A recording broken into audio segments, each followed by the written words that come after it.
What's poppin', baby? Welcome back to the station. Welcome back to the channel. Y'all know it is your boy Ray G. You can find me on X at RayGQue. It's that time. You see it behind me.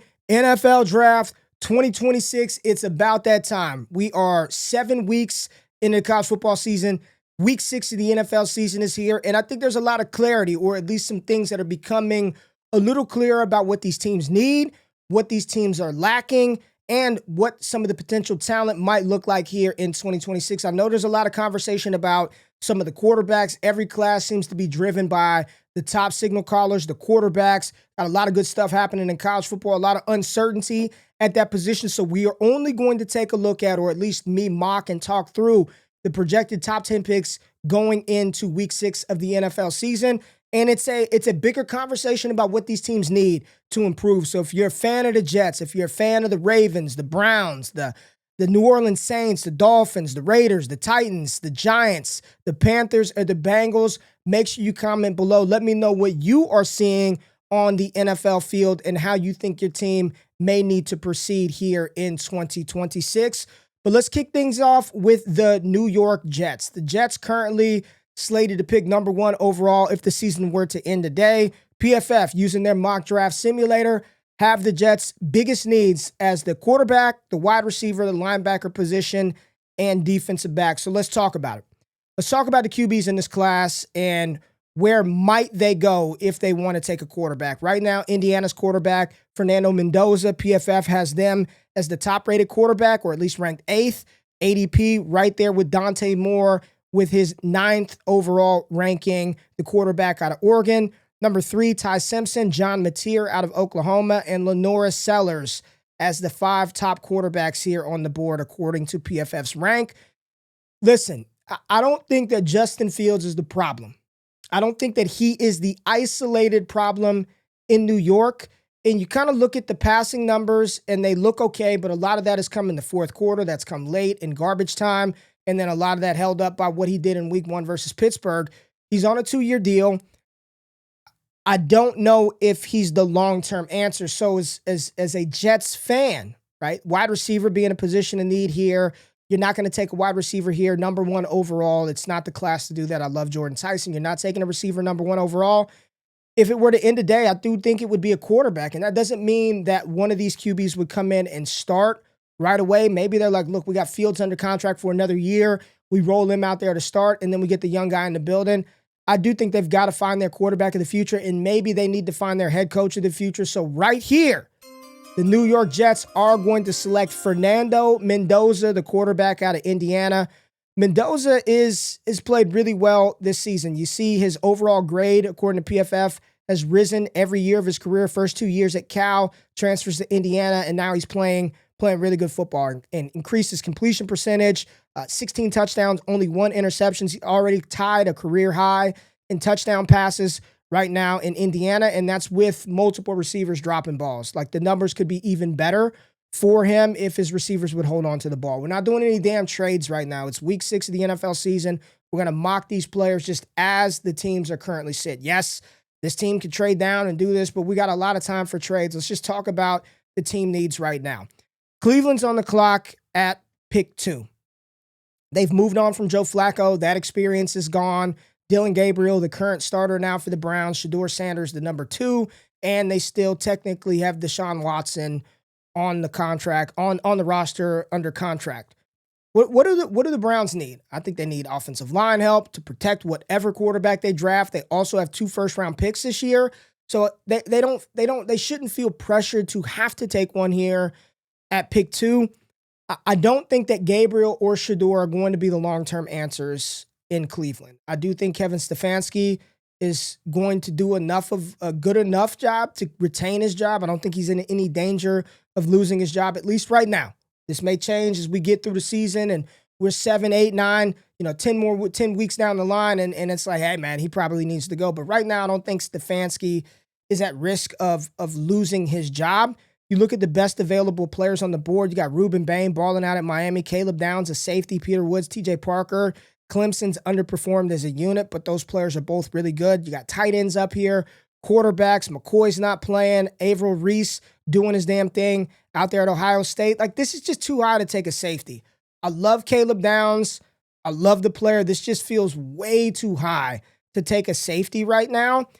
Reuben Bain is on the board. Number 1 ranked overall player. This is somebody that I have made comparisons to. He's got the same body build and type as Courtney Upshaw. Those of you that know, you know ball, you've been around the college game, you remember Courtney Upshaw at Alabama. He's built like Courtney Upshaw, but he's got more explosiveness. He's already close to a career high in quarterback hurries. He's got 3 sacks on the season, 90, almost a 96 PFF grade. He's good against the run, and he's good against the pass. If the season were to end today, I don't want to just jam a quarterback in there. I see a lot of mocks taking a quarterback. They've got 2 picks. And I'll just be very honest with you. With this QB class right now, I am personally not including Dante Moore nor Ty Simpson in my 2026 ranking right now. Ty Simpson has a grand total of 5 career starts. He's been incredible to start this college football season. 6 weeks in, I think he's played phenomenal football, but he's got 5 career starts. Dante Moore, this is his first season as a true starter, and he's played well, very well at Oregon, but I don't know if he's number 1 pick ready with his first true season starting at quarterback. I think another year at Oregon would do him a lot of good. So with that being said, the best player on the board, they go D-line again, and Browns fans probably don't want to hear it. We need offensive tackle. I think they can definitely go with the offensive tackle out of Utah. But I think the best player on the board, if you're just taking BPA, there's no doubt that it's Reuben Bain Jr. So the Browns select Reuben Bain here at number 2. As bad as I wanted to give Baltimore this edge rusher, Cleveland gobbles him up. They get Reuben Bain Jr. at 2. Now the Ravens are on the clock at 3. Listen, man, Ravens fans, it's not been a good season. Matabuke out for the season. You've got Marlon Humphrey starting to show some decline.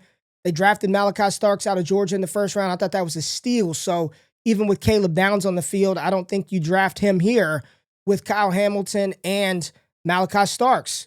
Peter Woods, TJ Parker, Jordan Tyson, another receiver for Lamar Jackson. Let's go to the offensive line. They need offensive line help. Spencer Fano from Utah, he only plays right tackle. Is that a problem? He's only played right tackle. He played left tackle in 23, 24, he's right tackle. And here in 2025, he's playing exclusively on the right side.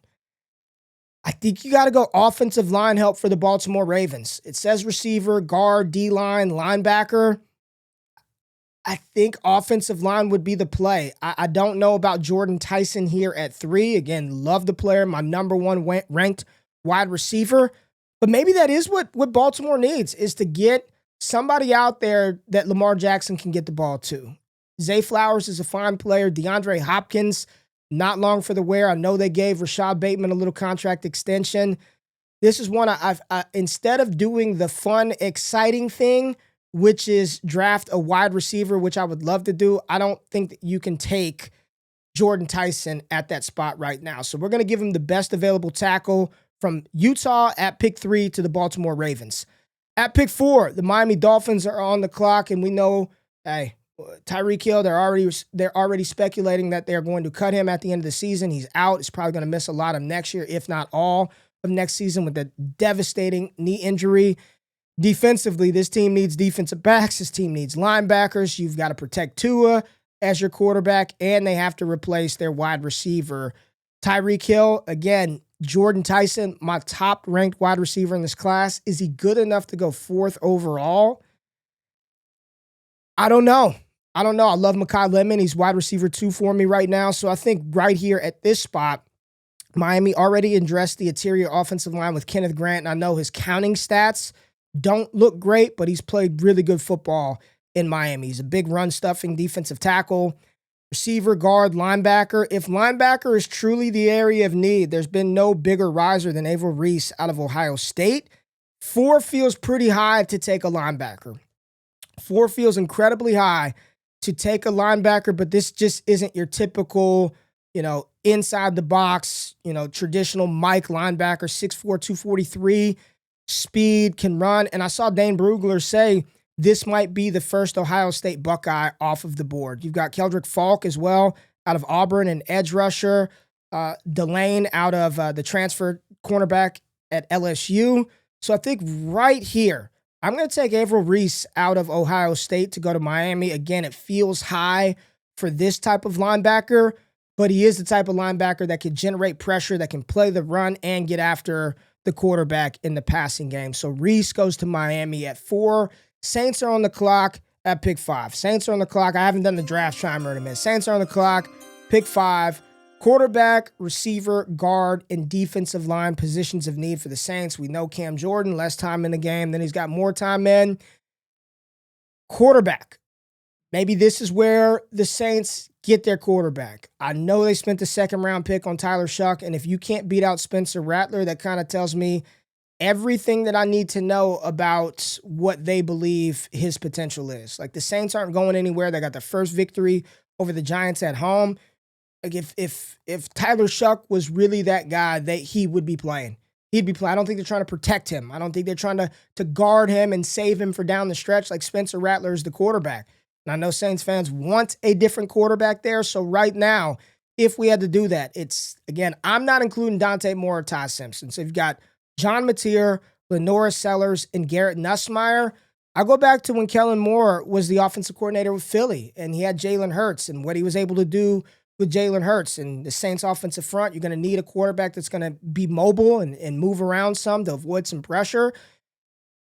I'm going to go with LaNorris Sellers right here. And I know that the counting stats right now aren't as high as we would like them, as we thought that we might see. They did have a bye week early this season for South Carolina, and the team is what it is. Like, they're fine. But I do think that the tools, the talent, the traits, the SEC experience of LaNorris Sellers, they've got to get their quarterback. And it feels like they burned a second-round pick on Tyler Shuck. So right here, we're going to slide LaNorris Sellers into this offense. They're not going to go get Garrett Nussmeier. I think he's fallen out of that top 10 consideration. I know his pops is the offensive coordinator in New Orleans, but you can't take Garrett Nussmeier at 5. And there might be some people who be like, man, Ray, I don't know if I want to take damn LaNorris Sellers at 5. I really don't want to take Garrett Nussmeier there. I don't think he's got the live enough arm, and he's not mobile enough to pick at number 5. So LaNorris Sellers, 2 QBs off of the board. We got Fernando Mendoza that went number 1 overall to the Jets, and then LaNorris Sellers, number 5 overall to the New Orleans Saints. Let's talk about the Raiders at 6, who also need a quarterback. Geno Smith has been pretty damn bad this season. Defensive line, not that great. Defense, not that great overall. I mean, when you're giving up 40 points to Daniel Jones, 40 points to Marcus Mariota, defense is a problem. They had to let go of Christian Wilkins at the start of the season.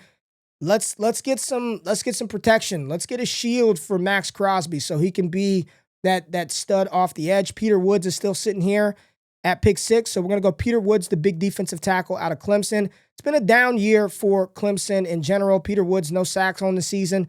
But listen, this is a 300-plus pound interior defensive tackle that can spread out, play a little 4, play a little 5. He can go outside if you need him to.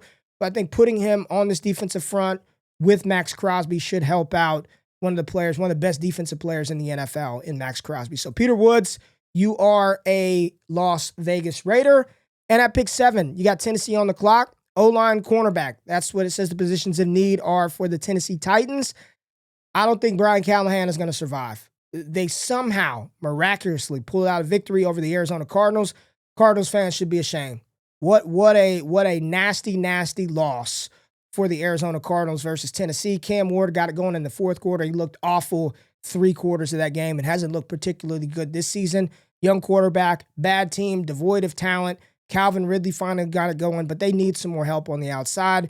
So this is where we get help for Cam Ward. And right now, the offensive line class, especially the tackles, you've got Gennings from Iowa. You've got the big tackle from Miami, Caden Proctor, another big tackle from Alabama that, I mean, hell, it looks good when he's running the ball, when they're throwing him passes out of the backfield, but blocking and being a premier tackle worthy of the 7th overall pick, I don't think so right now. So we're going to get Cam Ward some help. This is an easy pick right now. Jordan Tyson is on the board at pick 7. I think you can go with the best wide receiver in this class. Jordan Tyson comes off the board at pick 7. New York's on the clock at 8. New York is on the clock at 8. They better win. You know, their stretch is tough. Philadelphia, they've got Denver. And when we watch this Giants team right now, defensively, Abdul Carter has been awesome, right? The stats aren't there. The sacks aren't there. But the pressures, the hurries, I believe he's top 12 in combined pressures and sacks. hurries in the NFL this year. Burns, Thibodeau's off and on. You've got Dexter Lawrence in the middle.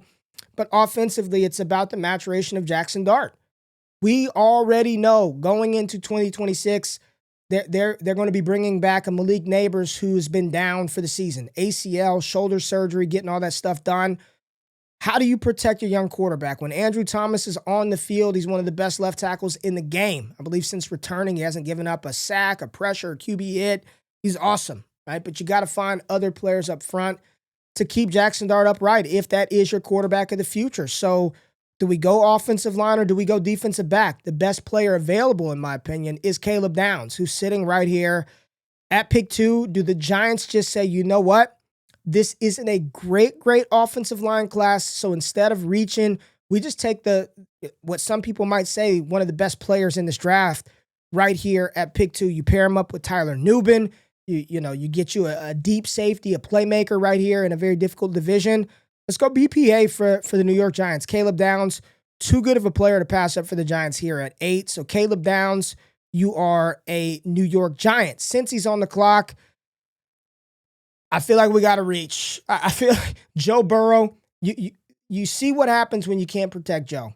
When you can't protect Joe Burrow, the season goes off the rails. You got you trading for damn Joe Flacco right now. So while there are probably other positions and players and things that we would like to see in Cincinnati, I think the most important thing is keeping your damn quarterback upright. We're going to go with this tackle out of Iowa right here at pick 9. It's all about Joe Burrow. It's about Joe Burrow because without him, Cincy has nothing. So the final pick that we are going to make 10 picks into this mock, we're going to stop right here at 10. We'll auto draft, see what the mock draft simulator gave some of the other teams. But the Carolina Panthers, receiver, guard, edge, and linebacker positions of need for the Panthers. I know going into week 5, the Panthers were dead last in team sacks. They had a collective total of 2 sacks. And I know they drafted Nick Scorton out of A&M last year, who was banged up in training camp. They've got to find some pressure. After Brian Burns, they've got to find somebody that can get after the quarterback. You got TJ Parker right here on the board. Keldrick Falk as well out of Auburn. You got a cornerback right here. The mock draft simulator, I think they're okay at cornerback position. You're okay with J.C. Horn as your top guy, but you've got to be able to get some pressure. And TJ Parker, despite Clemson's struggles this year, Parker's been really good. 5 QB hits, 8 hurries, 2 sacks on the season. He's a relentless kind of player. He can play the run, play the pass. 6'3", 260 pounds. They've got to find somebody that can generate pressure. So right here, Carolina, we can't take a wide receiver right here. Carnell Tate blew up last weekend. Really like Carnell Tate. Mekhi Lemon, my QB2 in the class. They probably do need to address that wide receiver position, somebody opposite Teteroa McMillan, but not right here. You can't do it at pick 10 when you just drafted McMillan at pick 8. They're not taking a quarterback. They're not taking a quarterback. So Bryce Young going to have to figure it out. There isn't a quarterback that is eligible that I have rated that you would take over Bryce Young. It's not Mateer. It's not Garrett Nussmeier. It's not Carson Beck. It's not Cade Klubnik or Drew Aller. So I think at this spot, they go with the best available edge rusher. And let's just cycle through the edge rush position real quick. Parker, Falk, Howell from A&M, R. Mason Thompson from Oklahoma, all very good edge rushers. Mello Hyde out of Texas A&M, but it's TJ Parker out of Clemson right here. So let's fire up the draft sounder. Let's add TJ Parker to the Panthers. And then the simulator is going to run through it all. Simpson comes off of the board. We got the Browns on the clock right here for another pick, and we'll give him Denzel Boston so we can just round out round 1 and see what the mock draft machine gave the rest of the team. So here go the first 10 picks. Jets get Fernando Mendoza. We got Reuben Bain going to the Cleveland Browns. Spencer Fano, the tackle out of Utah, going to Baltimore. Averill Reese, linebacker out of Ohio State, to Miami. LaNorris Sellers to the Saints. Woods goes to the Raiders. Tyson goes to the Titans. Downs to New York. Dunker to the Bengals. And Parker, TJ Parker, the edge rusher out of Clemson, to Carolina to help out that putrid pressure rate defense. You got Sadiq, the explosive tight end, going to the Houston Texans. Jeremiah Love to Arizona. Dallas goes edge. I like that. Keldrick Falk out of Auburn goes to Dallas. We definitely need pass rush help down here in Dallas. The Rams land Dante Moore. That was their second first-round pick that they got from the Atlanta Falcons, with them taking James Pierce. Mekhi Lemon to Kansas City. I do like that, but I think they need a running back as well. Caleb Banks goes to Chicago, interior defensive lineman out of Florida. 17. Avion Terrell, cornerback out of Clemson, goes to the Commanders. Delane, the transfer cornerback that's now at LSU, goes to the Rams. 2 first-round picks for the Rams. Jermon McCoy out of Tennessee goes to New England. I don't know about that one yet. The big offensive tackle, right tackle out of Miami, goes to Denver. Protect. Bo Nix. Carnell Tate, wide receiver out of Ohio State, goes to the Chargers. I think the Chargers' top 3 pass catchers are pretty good. I think between QJ, between Keenan Allen, and between Ladd McConkey, they're good at that position. They got a big D tackle out of Oregon, and Minnesota goes D tackle out of Oregon. Derek Harmon was frequently mocked to Minnesota through a lot of the process in 25. A.J. Harris, cornerback out of Penn State, goes to Seattle. Dallas goes edge rusher again. LT Overton out of Alabama. They're just like edge rusher. We lost Micah Parsons. We need to be able to generate more pressure. Ty Simpson goes to Pittsburgh. If he declares, I like the fit. I'm just very skeptical on these quarterbacks that don't have a lot of experience. Even though it's the SEC, only 5 career starts for Ty Simpson. Denzel Boston, we picked him to Cleveland to pair up because they don't really have anybody, right? It's Isaiah Bond, it's Jerry Jeudy. They need to get a guy. Denzel Boston is a guy. Chris Brazzell II goes to the Tampa Bay Buccaneers. No, we got Emeka Egbuka. We don't need to add another first-round receiver. He said that about Egbuka, and look how good of a decision it was by Tampa Bay. Casey Concepcion, another receiver, to the Detroit Lions at 28. Cassius Howell, edge rusher out of A&M, goes to Buffalo. R. Mason Thompson out of Oklahoma. Christian Miller out of Georgia, defensive lineman, to the Colts. And then Penn State, the Eagles get a guard. They're down right now, Landon Dickerson, so they go address the offensive line. One name that was commonly inside the top 10 mocks going into the season that I did not see in this mock, Anthony Hill Jr., middle linebacker out of Texas. Hasn't been the type of season that a lot of people thought that Anthony Hill would have, so he has fallen out of the first round according to PFF. So there goes my first sort of top 10 mock and conversation about this class, what these teams need. I'm going to be doing this every single week, just talking through what's happening on the NFL field and, more importantly, engaging with y'all on what needs to happen on draft day to improve some of these teams. Might do some of these fix my team type things. We're going to try to do more and more NFL draft, college football content on the channel. So if you tapped in for this one, appreciate you being here. Appreciate you pulling up. Hit the thumbs up button, like the content, subscribe to the channel. This is what we did all throughout the draft process here on the channel, and it's time to get this thing back going. Y'all have a good one, and until next time, be easy, baby. I'm out. Peace.